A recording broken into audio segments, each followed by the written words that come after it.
के विद्यार्थियों, आज हम अभिज्ञान शाकुंतलम के चतुर्थ अंक के दूसरे श्लोक से अध्ययन करेंगे कि चतुर्थ अंक के प्रारंभ में हमने देखा कि दुष्यंत अपनी राजधानी को लौट आया है और शकुंतला उसकी वजह से पीड़ित है। राजा दुष्यंत के ध्यान में मग्न शकुंतला दुर्वासा ऋषि जब वहाँ आश्रम में आते हैं तो उनके आगमन का भी उसे भान नहीं होता है, आगमन का उसे आभास नहीं होता है और उचित आदर सत्कार नहीं होने के कारण दुर्वासा ऋषि, जिन्हें शीघ्रता से जल्दी ही क्रोध आ जाता है, ऐसे वो रुष्ट होकर के उसे श्राप देते हैं कि जिसका तू ध्यान कर रही हो वह बताने पर भी तुम्हें स्मरण नहीं करेगा। तब शकुंतला की सखी जो प्रियंवदा है वो किसी प्रकार से जाकर के दुर्वासा से प्रार्थना करती है। तब दुर्वासा ऋषि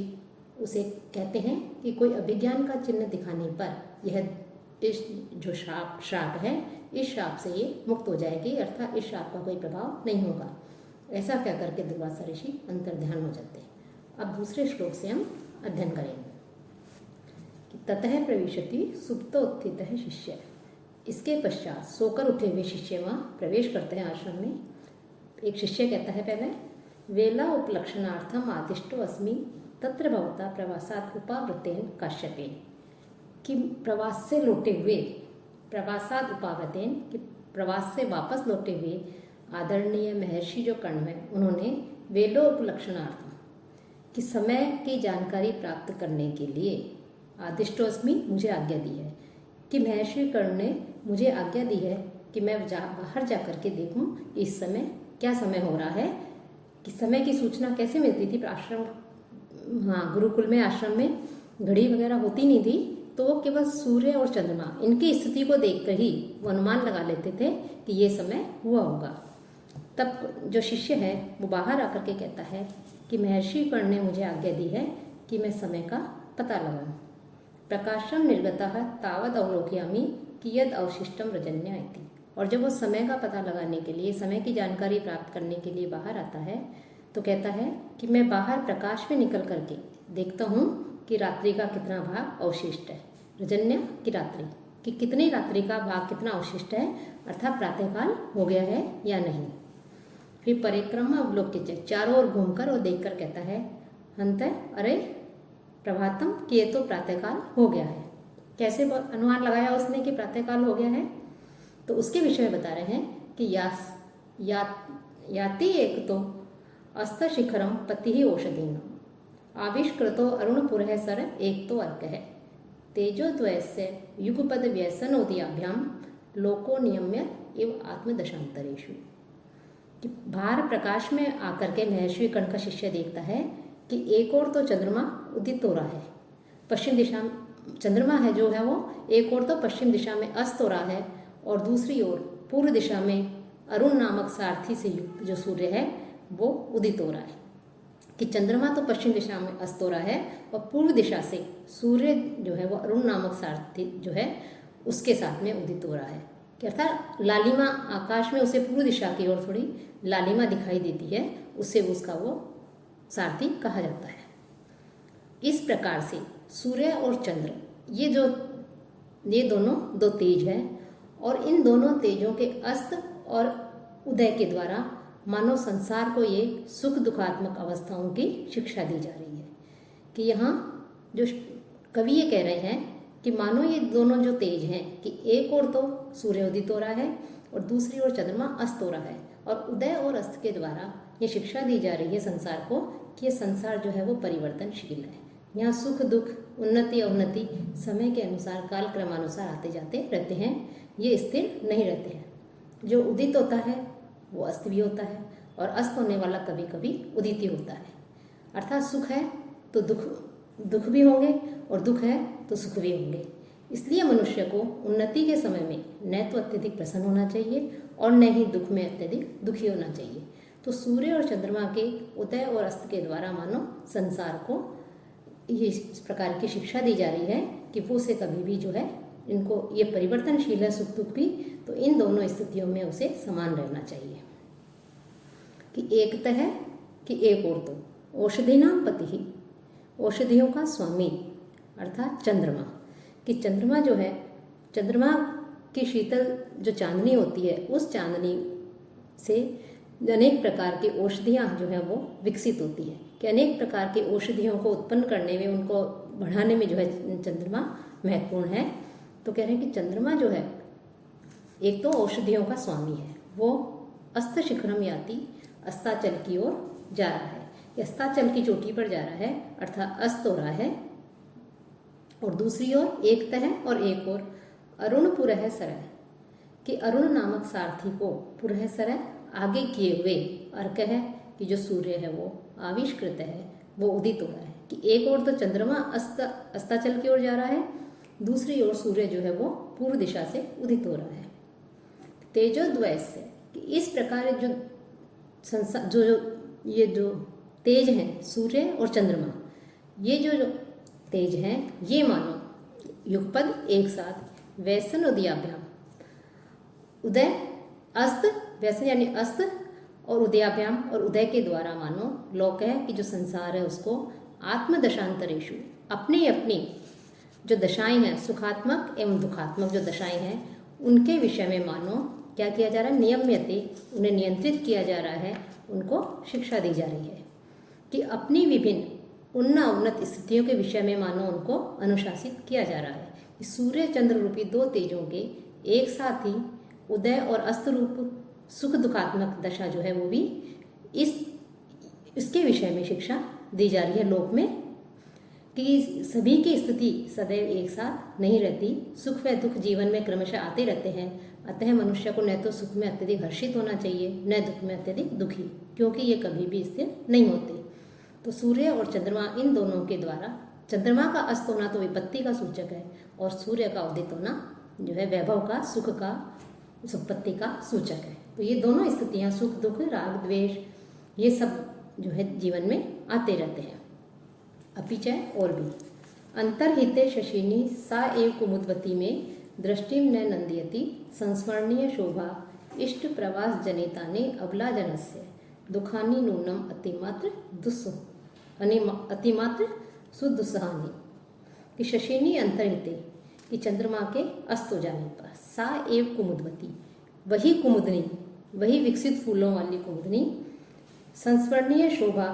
स्मरणीय शोभा वाली में दृष्टि में नंदयति, अब प्रातःकाल होने पर मेरे नेत्रों को आनंदित नहीं कर रही है और जिसकी कांति इस समय विनष्ट हो गई है।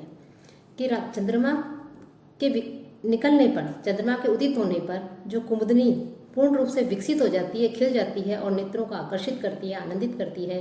वही कुमुदनी अब चूंकि चंद्रमा अस्ताचल की ओर जा रहा है और सूर्य उदित हो रहा है, तो ऐसी स्थिति में जो कुमुदनी है, विकसित फूलों से युक्त जो कुमुदनी है, वो स्मरण के योग्य नहीं है, अर्थात मेरे नेत्रों को इतना अधिक आनंदित नहीं कर रही। कि नूनम निश्चय अबला जनस्य, कि जो अबला जन है, स्त्री लोग हैं, उनके लिए इष्ट प्रवास जनितानी, अपने प्रिय के प्रवास से उत्पन्न जो दुख होता है वो दुख अति मात्र सुदुस्सहानी, अत्यधिक कठिनाई से ही सहन करने योग्य होता है। अर्थात यहाँ कर्ण ऋषि के शिष्य जब बाहर आकर देखते हैं तो ये कहते हैं कि जो कि चंद्रमा के अस्त हो जाने पर जो कुमुदनी है, कि जो चंद्रमा की उपस्थिति में रात्रि के समय में पूर्ण रूप से पुष्पों आदि से विकसित होकर सभी के नेत्रों को आनंदित कर रही थी, अब वो मेरी दृष्टि को आनंदित नहीं कर रही है और उसकी जो मनोहारिणी शोभा है वो केवल स्मरण की वस्तु बन गई है, अर्थात ये मुरझा गई है चंद्रमा के अस्त हो जाने पर। और फिर कहते हैं कि वास्तव में जो स्त्रियां हैं वो अपने प्रिय के प्रवास में होने पर, अर्थात अपने प्रिय व्यक्ति के प्रवास चले जाने पर उससे उत्पन्न जो दुख होता है वो उस दुख को बड़ी कठिनाई से सहन करती है। तो ये जो यहाँ पर जो प्रसंग है, यहाँ पर दुष्यंत रूपी जो चंद्रमा है, चंद्रमा की तुलना दुष्यंत से की है कि दुष्यंत रूपी चंद्रमा के चले जाने पर शकुंतला रूपी जो कुमुदनी है वो भी इसी प्रकार से दुख को सहन करने वाली नहीं है, अर्थात ऐसे ही दुख का अनुभव करती हुई अत्यधिक मुरझा गई है, म्लान हो गई है, विकल हो रही है, अत्यधिक दुखी हो रही है। ये अबला जनस्य, कि यहाँ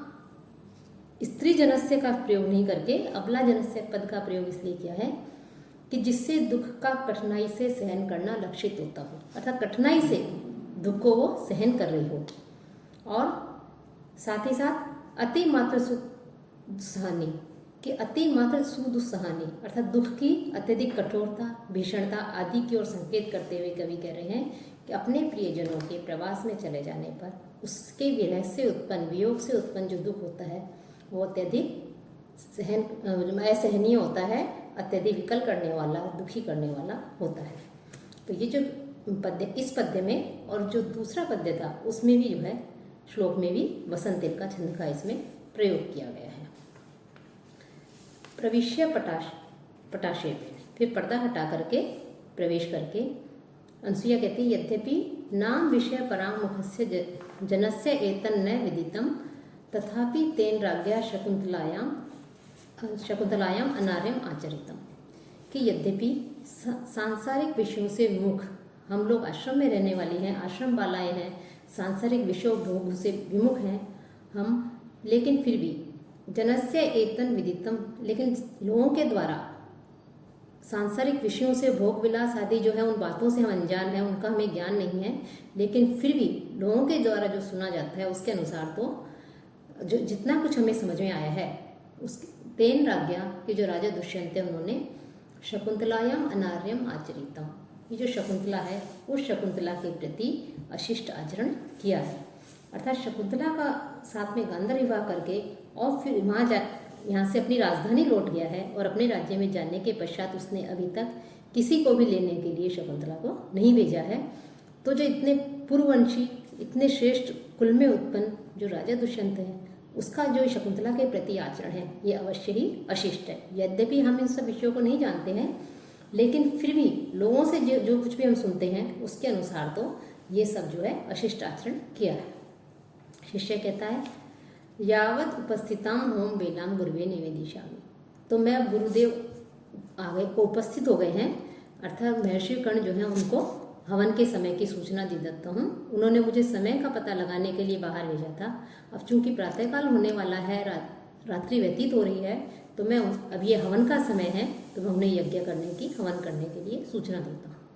ऐसा करके चले जाता है। अनसुईया कहती, प्रतिबुद्धा अपि किम करिष्ये, कि जाग कर भी मैं क्या करूँगी, न मैं उचितेषु अपि निज कार्येषु हस्तपादम प्रसरति, कि दैनिक कार्य, नित्य कार्य जो होते हैं उन कार्यों में भी मेरे हाथ पैर नहीं चल रहे हैं। अर्थात मेरे हाथ पैर से किसी भी कार्य को करने की मेरी इच्छा नहीं हो रही है, मन नहीं हो रहा है कि कामम इदानीम सकामो भवतु, काम अब सफल हो। अर्थात कामदेव कि शकुंतला के हृदय में जो उसने दुष्यंत के प्रति प्रेम उत्पन्न किया है तो उस प्रेम को पूर्णता की ओर ले जाने वाला, दुष्यंत को शकुंतला का स्मरण दिलाने वाला और शकुंतला को लेने के लिए वो व्यक्तियों को भेजे, शकुंतला को आदर के साथ में यहाँ से लेके जाए, तो ऐसा जो है वो काम है वो अब सफल मनोरथ वाला हो। ये असत्य संधे जने शून्य हृदया सखी पदम कारिता, ये जिसने असत्य संधि, कैसा है वो, झूठी प्रतिज्ञा वाला जो जन है, व्यक्ति है, दुष्यंत है, उसके साथ में शून्य हृदया, निष्कपट, निश्चल, पवित्र हृदय वाली जो शकुंतला है,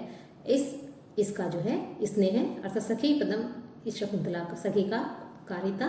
प्रेम करवाया है कि शकुंतला के मन में उस दुष्यंत के प्रति प्रेम उत्पन्न किया है।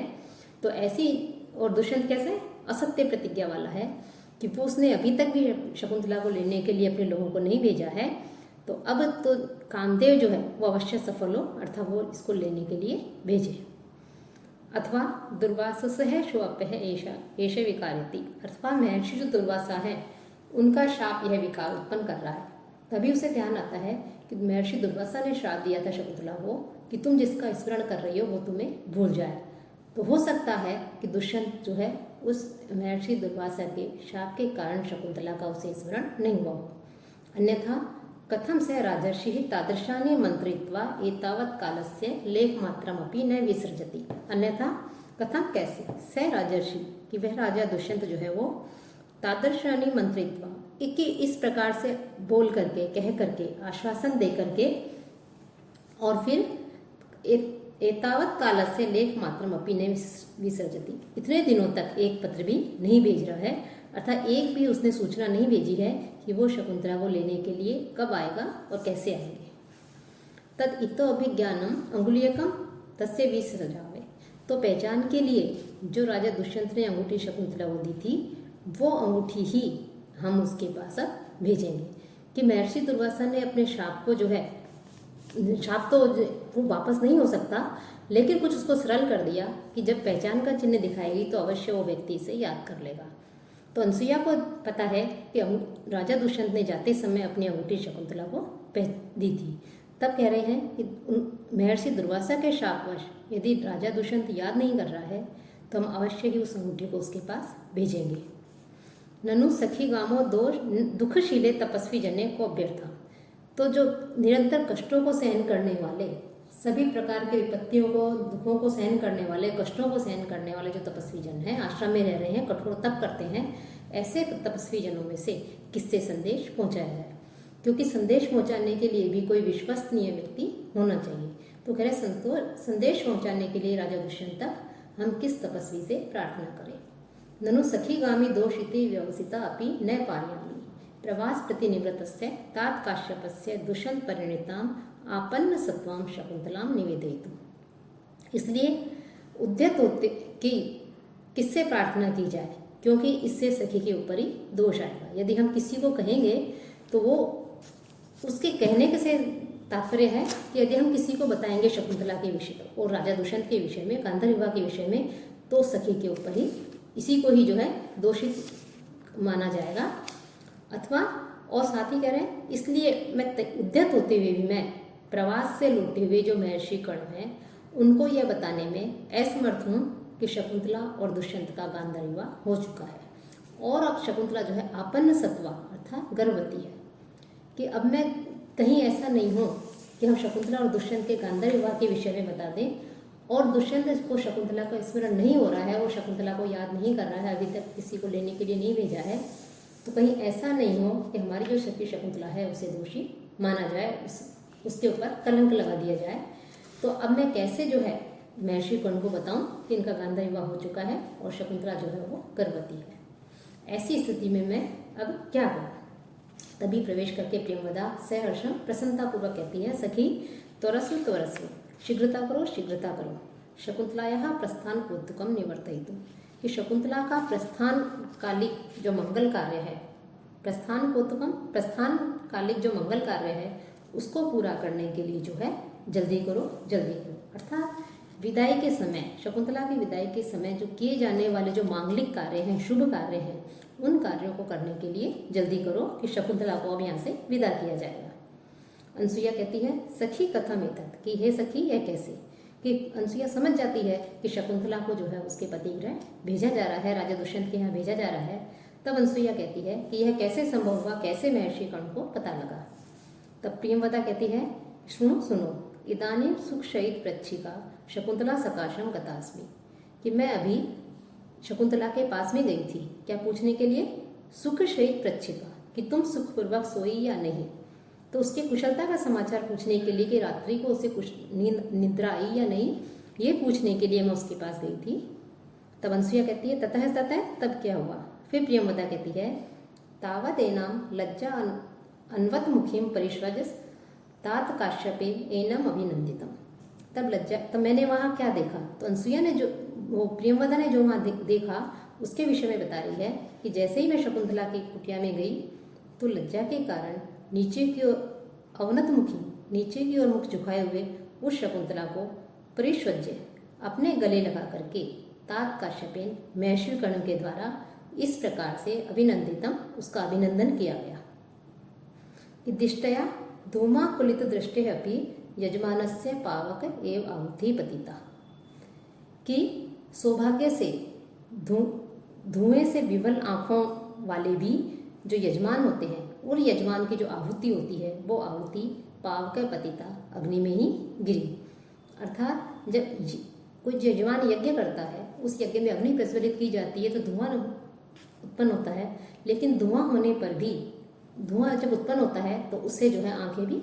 विचलित हो जाती हैं, आंखों में भी धुआं लगने लगती है, आंखों से पानी अश्रु आने लगते हैं, तो आंखें विवल हो जाती हैं। तो ऐसे आंखों वाले भी यजमान के जब हवन में आहुति डालता है तो जैसे अग्नि में ही गिरती है, वैसे ही योग्य शिष्य को दी हुई विद्या के समान तुम भी जो है अशोचनीय हो गई हो, कि उसी प्रकार से तुम भी जो है योग्य, अपने अनुकूल जो है तुमने वर को प्राप्त कर लिया है, अपने अनुकूल गुणों के अनुकूल जो है तुमने उस वर को प्राप्त कर लिया है। कि जैसे कह रहे धुएं से व्याकुल दृष्टि वाले की जो यजमान है उसकी आहुति यज्ञ की अग्नि में ही गिरती है, वैसे ही पुत्री जो योग्य शिक्षा को दी हुई शिक्षा के समान तुम भी अशोचनीय अर्थात शोक नहीं करने योग्य हो गई हो कि आज ही ऋषियों के सहित सुरक्षित जो है मैं तुम्हें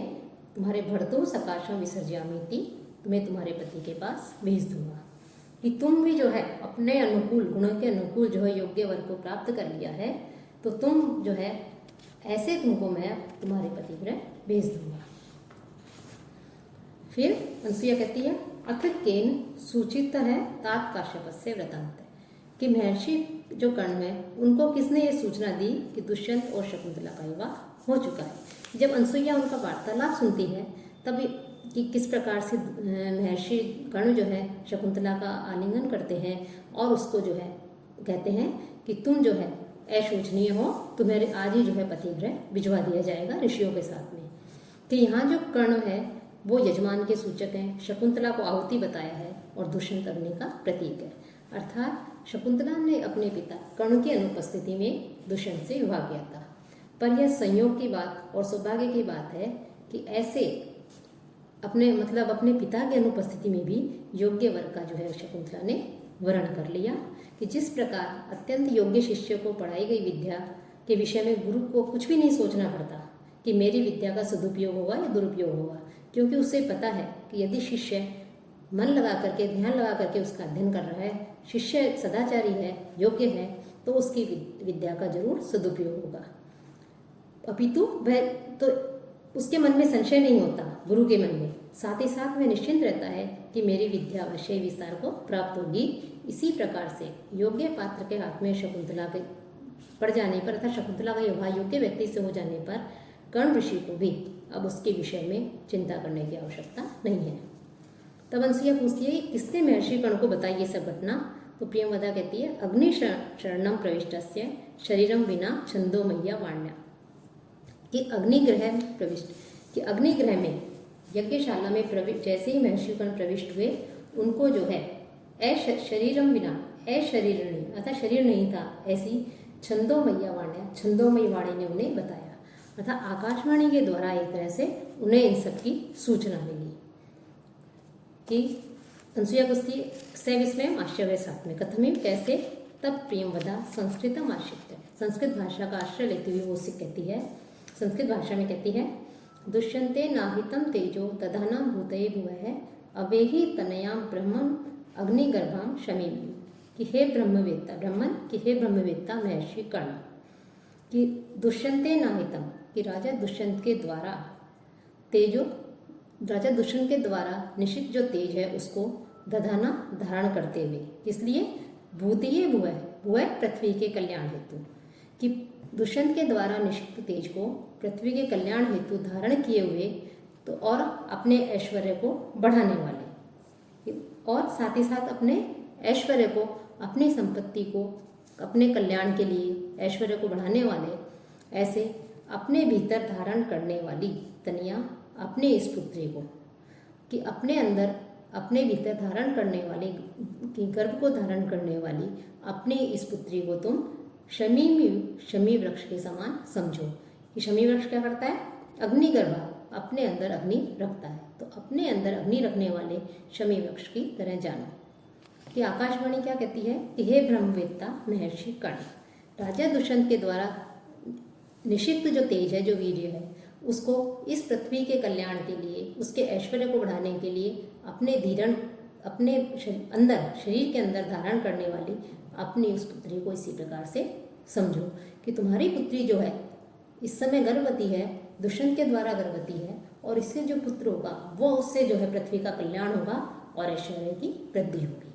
तो ऐसी अपनी पुत्री को समझो साथ और किसके समान अग्नि अपने गर्भ में रखने वाला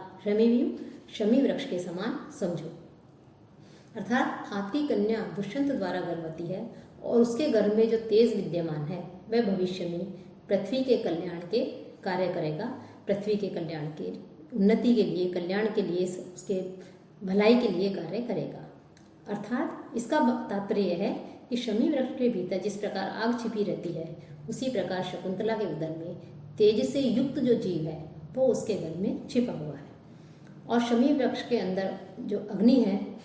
वो अग्नि समय आने पर प्रकट हो जाती है। वैसे ही शकुंतला का जो भलाई के लिए इसका जो पुत्र है वो भी जो है, इसकी जो संतान होगी उससे भी जो है संसार की, देश की जो है उन्नति होगी, कल्याण होगी और जो है वो संपत्ति में वृद्धि होगी। तो इस प्रकार से इसका वर्णन कर रहे हैं। इसमें अनुष्टुप छंद का प्रयोग किया गया है। अनसुईया कहती है तेन ही एतस्मिन् चूत शाखावलंबिते नारिकेल समुद्रकम एतन्मिन् निमित्तमेव कालांतर क्षमा निक्षिप्त मया केसर मालिका। तभी पर्दे जो अनसुईया होती है वो अनसुईया कहती है प्रियवदा गले लगाकर कि मैं प्रसन्न हो गई हूँ, लेकिन शकुंतला जो है आज ही कहाँ चली जाएगी, पति गृह चली जाएगी। इससे जो है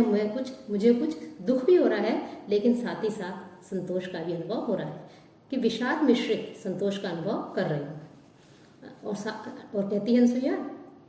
कि हम जो है, तो प्रियंवदा कहती है कि हम दोनों तो अपने विषादों को दूर कर लेंगी, लेकिन बेचारी शकुंतला जो है वो सुखी। तब अनसुईया कहती है तेन ही एकतस्मिन् च्यूत शाखावलंबिते नारिकेल समुद्रकम एतन निमित्ते वे कालांतर क्षमा निक्षिप्ता मया केसर मालिका। तो इस आम की डाली में लटकता हुआ जो नारियल का संपुटक है, ऐसा नारियल का जो खोल होता है, जो डिब्बा होता है नारियल का, उसमें क्या रखा हुआ है उसने, इसी अवसर के लिए क्या रखा है कि कालांतर क्षमा, कि समय के अंतराल को सहन करने वाली केसर मालिका, जो केसर की माला है, जो मोलश्री की माला है, उसको मैंने सुरक्षित रखा है। कि अर्थात केसर माला को मैंने सुरक्षित रखा है कि जब शकुंतला विदा होगी तो उसे जो है इससे उसे सुसज्जित किया जाएगा, ये उसे दी जाएगी। तो तुम इसे तद इमाम हस्त सन्निहिताम कुरु, तो तुम इसे अपने हाथ में ले लो। यावत अहम अपि तस्यै गोरोचनाम तीर्थ नतिकाम दुर्वाकिस्लया नीति मंगल समालंबानी विरचयामि। कि तुम इसे अपने हाथ में लो, तब तक मैं भी उसके लिए गोरोचन, तीर्थों की मिट्टी और धूप का जो अग्रभाग आदि है, ऐसी मांगलिक वस्तुओं को सजाती हूँ। अर्थात ये जो सारी वस्तुएं हैं ये मांगलिक वस्तुएं हैं और इन्हें जो है शुभ कार्य में इनका प्रयोग किया जाता है। तो शकुंतला को उसके पति गृह भेजा जा रहा है, तो ये भी शुभ कार्य है, मांगलिक कार्य है। तो उस मांगलिक कार्य में ये मांगलिक वस्तुएं होना आवश्यक है, तो मैं इन सबको लेकर के आती हूँ। प्रियंवदा कहती है तथा क्रियता, वैसा ही करो। ऐसे कहकर अनसुईया निकल जाती है और प्रियंवदा पुष्पों को चुनने का अभिनय करती है कि तभी पर्दे के पीछे से आवाज आती है गौतमी आदेशंता और शारंगराव मिश्रा। यह गौतमी जो शारंगराव आदि हैं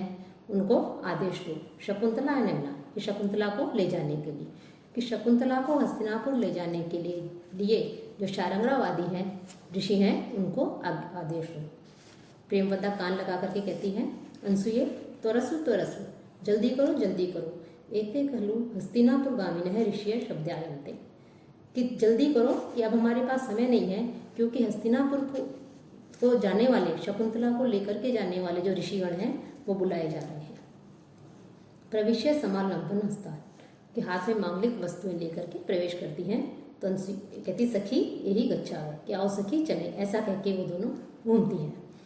प्रेमवदा देख करके एषा सूर्योदय एव शिखा मंजिता प्रतिष्ठ निवार हस्ताभि स्वस्ति वाचनिका भी तापसी भी अभिनंदमाना शकुंतला तिष्ठति। तभी वो देखते हैं कि सामने शकुंतला बैठी हुई है, तो उसको देख करके कहती हैं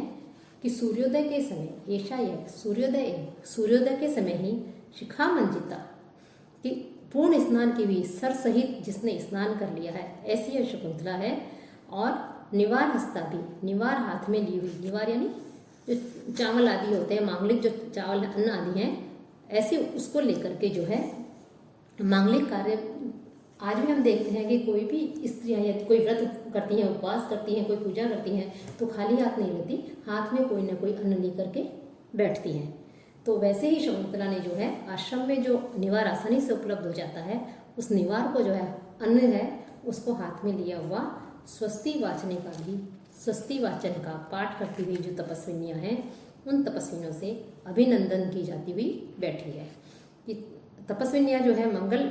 गीत गा रही हैं, ऐसी तपस्विनियों से और स्वस्ति वाचन का पाठ कर रही हैं, ऐसी शकुंतला ने जो है जिसने सर सहित स्नान कर रखा है, ऐसे निवार हाथ में लेकर के वो बैठी हुई है। उपसर्पावे नाम, आओ तो हम इसके पास चलें। कि शकुंतला जो है इस प्रकार से कि हम देखते हैं मांगलिक उत्सव या विशेष कोई आयोजन होते हैं तो उस पर जो है सर सहित स्नान करने का हमारे शास्त्रों में विधान बताया है। तो शकुंतला भी पति गृह भेजी जा रही है तो यह मांगलिक कार्य है, एक उत्सव है, तो शकुंतला ने भी जो है सर सहित स्नान किया है। तो इस प्रकार से वो कहती है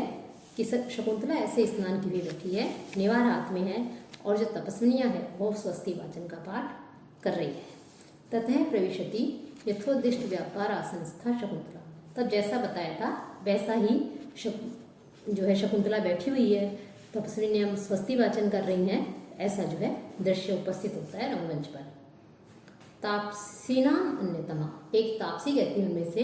शकुंतला से जाते भर्तृ बहुमान सूचकम महादेवी शब्दम लभस्व, यह पुत्री पति के अत्यधिक सम्मान का सूचक जो महारानी शब्द है उस शब्द को तुम प्राप्त करो, कि पति के अत्यधिक सम्मान का सूचक जो महारानी शब्द है उस शब्द को तुम प्राप्त करो, अर्थात तुम महारानी बनो। महती देवी महादेवी, अर्थात राजा को जो महादेवी होती है, जो महारानी होती है, वो राजा को सर्वाधिक प्रिय होती है और उसी का जो पुत्र होता है वो राज्य का उत्तराधिकारी होता है। तो उसे एक तरह से आशीर्वाद देती हुई कहती हैं कि राजा दुष्यंत के भी तुम अत्यधिक प्रिय रानी बनो, महारानी जो है बनो। दूसरी कहती है कि तुम जो है पद से पुत्री वीर प्रसविनी भव, वीर पुत्रों को जन्म देने वाली बनो। सखियों, दोनों सखियां जो हैं पास में जाके कहती है सखी सुखम अजनम दे बहुतु, कि हे पुत्री कि तुम्हारा स्नान सुख में हो। शकुंतला कहती है स्वागतम में सख्यो, मेरी सखियों का स्वागत है। इतो निषिद्धतम, तुम दोनों इधर बैठो। दोनों मंगल पात्राणी आदाय उत्विष्य, मंगल जो पात्र उनके हाथ में था जिसमें मांगलिक वस्तुएं रखी हुई थी उसको लेकर के पास में बैठ जाती हैं और फिर कहती हैं हला सज्जव, हे सखी तैयार हो जाओ, यावत्ते मंगल समालंबनम यज्ञ, तो हम तुम्हें मांगलिक जो अलंकरण होते हैं, आभूषण आदि होते हैं, उन मांगलिक आभूषणों से हम दोनों तुम्हें तैयार करते हैं। शकुंतला इदमपि बहुमंतव्यम, कि यह भी बहुत मानना चाहिए, दुर्लभम इदानीम में सखी मंडनम भविष्यति, कि अब मेरे लिए सखियों के द्वारा मुझे अलंकृत करना, सुसज्जित करना, तैयार करना, ये सब कैसा हो जाएगा, दुर्लभ हो जाएगा। अर्थात मैं यहाँ से जा रही हूँ, अब मुझे कौन तैयार करेगा, मुझे कौन सुसज्जित करेगा, तो तुम जो मेरा इतना ध्यान रखती थी, मुझे सुसज्जित करती थी, तो वो सब जो है दुर्लभ हो जाएगा। यह कह करके इति बाष्पम विसर्जती, ऐसा कह करके वो आंसू बहाती है, उसकी आंखें जो है वो अश्रु से पूर्ण हो जाती हैं। दोनों सखियां कहती हैं सखी हे सखी शकुंतला उचितम न ते मंगल काले रोदितुम, कि ये मंगल कार्य है, इस मंगल अवसर पर तुम्हारा रोना उचित नहीं है। प्रियंवदा कहती है आभरणोचितम रूपम आश्रम सुलभे प्रसाधने विप्रकार्यते, कि इस आभूषणों के योग्य, आभरणोचितम कि आभूषणों के योग्य तुम्हारा यह रूप आश्रम सुलभे, आश्रम से सुलभ होने वाले जो प्रसाधनी अलंकार है उन अलंकारों से विप्रकार्यते विकृत किया जा रहा है। अर्थात तुम अत्यधिक जो शकुंतला है उसके सौंदर्य का वर्णन किया गया है कि शकुंतला बहुत अधिक सुंदर है, कि तुम अधिक सुंदर हो, बहुत सी सुंदर हो, ऐसे तुम्हारे सौंदर्य को, तुम्हारे इस रूप को तो स्वर्ण आदि आभूषणों से जो है सुसज्जित करना चाहिए। लेकिन इस समय आश्रम में आसानी से प्राप्त होने वाले, सुलभ होने वाले, आश्रम में मिलने वाले जो पुष्प आदि के जो अलंकार हैं उन्हीं अलंकारों से जो है मानो तुम्हारे इस रूप को विकृत किया जा रहा है। कि संसार की बहुत सी वस्तुएं होती हैं, उनको यदि उन वस्तुओं से किसी का जो है श्रृंगार कर दिया जाए तो वो भी अधिक सुंदर हो जाती है। शकुंतला तो अनुपम सौंदर्य वाली है और बहुमूल्य अलंकारों से यदि उसको सुसज्जित कर दिया जाता तो वो और अधिक शकुंतला का सौंदर्य आकर्षित बन जाता। यही कारण है कि प्रियंवदा उसे आभूषणों के योग्य बता रही है। और विप्रकार्यते अर्थात आश्रम में जो आसानी से प्राप्त हो जाते हैं, सुलभ है जो आभूषण, जैसे फूल पत्ते आदि हैं, तो उनको शकुंतला को सजा करके, शकुंतला को अलंकृत करके प्रियंवदा की दृष्टि, उनका मानना है कि उसका शकुंतला का रूप जो है वो विकृत हो जाएगा। अर्थात यह आभूषण उसके सौंदर्य में वृद्धि नहीं करेंगे, जितना जो है अन्य बहुमूल्य जो अलंकार है वो अलंकार उसके सौंदर्य को बढ़ाएंगे। प्रविश्य उपायन हस्ताव ऋषि कुमारों, तभी जो है जो ऋषि कुमार होते हैं वो ऋषि कुमार वहाँ पर प्रवेश करते हैं भेंट के रूप में, जो आभूषण प्राप्त हुए थे उनको लेकर के। इदम अलंकरण अलंकृतां वस्त्र भवति, कि ये आभूषण है, इन आभूषणों से इसे तैयार करो। अब क्या आभूषण लेके आए थे, तो उन आभूषणों को देख करके जो वहाँ उपस्थित थे वो सभी आश्चर्यचकित हो जाते हैं। गौतमी कहती है वत्स नारद कुत एतत्, कि हे वत्स नारद ये कहाँ से प्राप्त हुए। पहला तपस्वी कहता है तात काश्यप प्रभावात, महर्षि कर्ण के प्रभाव से। गौतमी कहते हैं किम मानसी सिद्धि, क्या मानसी सिद्धि से। मानसी सिद्धि अर्थात महर्षि कर्ण जो है वो मानसी सिद्धि में निपुण थे, कि मन में जिस भी वस्तु का हम विचार करें वह वस्तु आकर के सामने से उपस्थित हो जाए तो उसे मानसिक सिद्धि या मानसिक संकल्प का फल कहते हैं। तो जो आभूषण आदि लेकर के आते हैं तो गौतमी पूछती है कैसे, तो जो है पहला ऋषि कहते हैं कि महर्षि कर्ण का प्रभाव है। तब गौतमी कहती है क्या मानसिक सिद्धि से उन्होंने ये सब प्राप्त की है। दूसरा कहता है न खलु श्रूयताम, कि न खलु बिल्कुल नहीं, श्रूयताम सुनिए, कि महर्षि कर्ण ने जो है मानसिक सिद्धि से सब आभूषण प्राप्त नहीं किए हैं, बल्कि कैसे मिले हैं कि तत्र भवता वयम अज्ञप्तः शकुंतला हेतु वनस्पतिभ्यः कुसुमानि आहर्तम् इति, कि पूजनीय महर्षि कर्ण जो है उन्होंने हमें वयम अज्ञप्ता, हमें आज्ञा दी कि शकुंतला के लिए वनस्पतिभ्यः जो वृक्ष हैं उनसे कुसुमानी जो पुष्प आदि हैं उनको लेकर के आओ। कि महर्षि कर्ण ने हमें आज्ञा दी कि शकुंतला के लिए जो को सुसज्जित करने के लिए उसके लिए जो है जो वृक्ष पर उगे हुए जो पुष्प आदि हैं उन पुष्पों को लेकर के आओ। तथा इदानीं, तब जो हम पुष्प लेने के लिए गए वृक्षों के समीप, तब क्या हुआ, तब उसके विषय में बता रहे हैं। सोमम केनचिद इंदु पांडु तरुणा मांगल्यम आविष्कृतम निष्ठूयत चरणो उपभोग सुलभः लाक्षारसः केनचिद अन्येभ्यो वन देवता करतले ही आपरो भागोत्थिते ही दत्तानि आभरणानि तत् किसलय उद्भेद प्रतिद्वंदी। कि कैसे जो है हमें इस वृक्षों ने कैसे हमें सब प्रदान किया, कि ऋषि कुमार जो है वो आभूषण कैसे प्राप्त हुए इसका रहस्य बतलाते हुए कहते हैं कि किसी वृक्ष के द्वारा तो चंद्रमा के समान श्वेत मांगलिक रेशमी वस्त्रों का जोड़ा दिया गया, किसी वृक्ष ने पैरों पर रंगने योग्य जो उनका महावर होता है जिसे आलता भी कहते हैं, स्त्रियां लगाती हैं पैरों में, वो निकाल करके दिया किसी वृक्ष ने निचोड़ करके,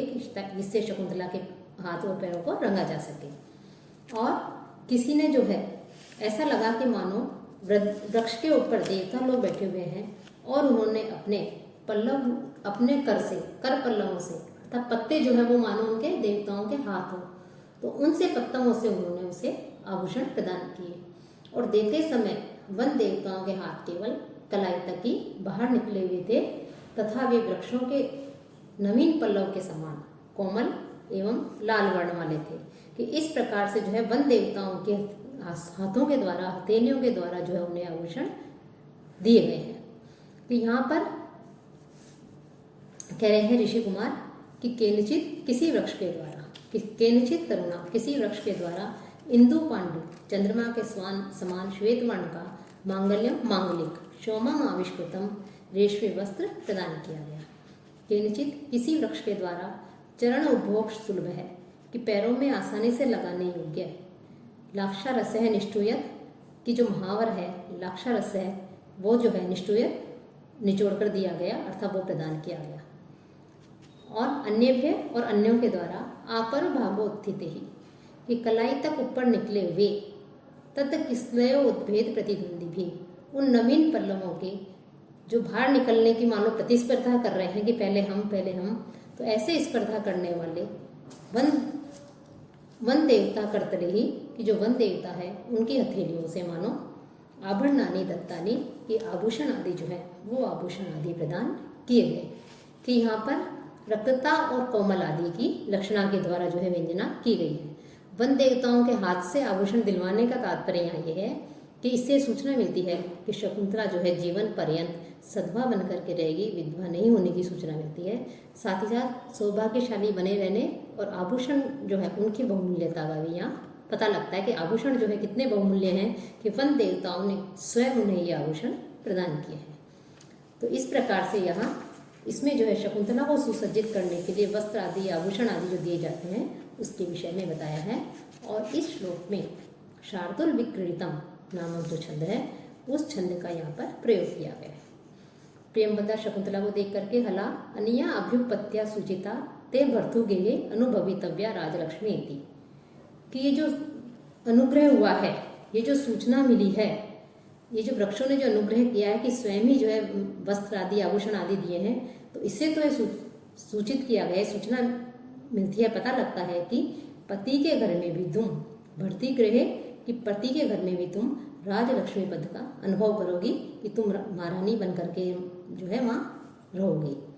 शकुंतला वीणम रूपयती, लज्जा का अनुभव करती है। पहली कहती है गौतम यही अभिषेक को उत्तीर्णाय कश्यपाय वनस्पति सेवाम निवेदियामि, कि जो पहला ऋषि कुमार है वो कहता है कि हे गौतम आओ आओ, हम जो है महर्षि कर्ण जो अभिषेक करके स्नान करके आ गए हैं, उनको जाकर के सूचना दें कि किस प्रकार से जो वृक्ष आदि हैं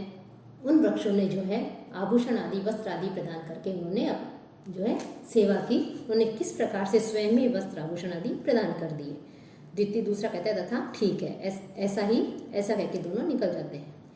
दोनों सखियाँ कहती हैं ए अनुपयुक्त भूषणों अयम जन है, कि हम तो जो है इस आभूषण का उपयोग करना हमें नहीं आता है, कि आभूषण तो वृक्षों ने प्रदान कर दिए, लेकिन कौन सा आभूषण किस जगह पहनाना है, कैसे पहनाना है, हमने कभी आभूषण नहीं पहने हैं। लेकिन चित्रकर्म परिचयन अंगेशु तय आभरण विनियोगम कुर्वः, कि तो इसलिए हमें नहीं पता कि कौन सा आभूषण शरीर के किस अंग पर पहनाना है, धारण करवाना है। लेकिन जो हमने चित्र देखे हैं, उन चित्रों को, चित्रकारी के कार्य से हम परिचित हैं, और चित्रकारी के कार्य से परिचित होने के कारण चित्रों में जो हमने देखा है कौन सा आभूषण शरीर के किस अंग पर पहनाया जाता है, उसके अनुरूप ही हम तुम्हारे शरीर के अंगों पर आभूषण पहनाते हैं। शकुंतला कहती है जाने व नैपुण्य, कि मैं तुम्हारी कुशलता के विषय में जानती हूँ कि तुम बहुत अधिक कुशल हो। उभय नाट्य न अलंकृत है, दोनों ही जो है उस शकुंतला को सजाने का अभिनय करती हैं। ततः प्रविशति स्नानोत्तीर्ण काश्यप है, तब महर्षि कर्ण जो है वो स्नान करके आए हुए महर्षि कर्ण वहाँ पे शकुंतला के पास में प्रवेश करते हैं। अब इसमें जो छठा श्लोक है, ये छठा श्लोक शाकुंतल का जो चौथा अंक है, चौथे अंक में भी 4 श्लोक महत्वपूर्ण माने गए हैं, उसमें सबसे पहला महत्वपूर्ण श्लोक ये छठा श्लोक है। तो इसके विषय में हम अगले व्याख्यान में पढ़ेंगे।